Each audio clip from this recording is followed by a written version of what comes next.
Hi అండి. నమస్తే. మేము ఉమెన్స్ కాన్వెంట్ స్కూల్‌లో రాగి coconut milk Java 21 days challenge చేస్తున్నామండి. అందులో ఈరోజు డే 4 అండి.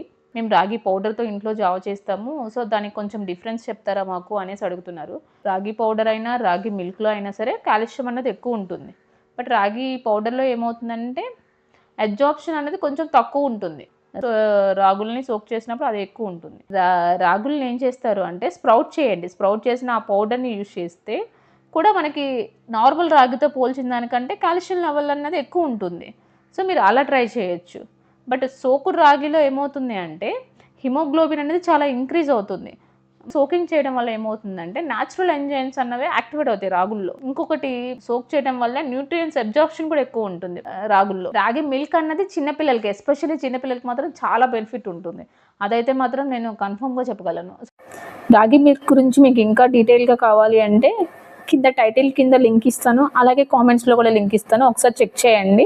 మీకు రాగి మిల్క్ గురించి ఇంకా మోర్ ఇన్ఫర్మేషన్ తెలుస్తుంది. Thank you.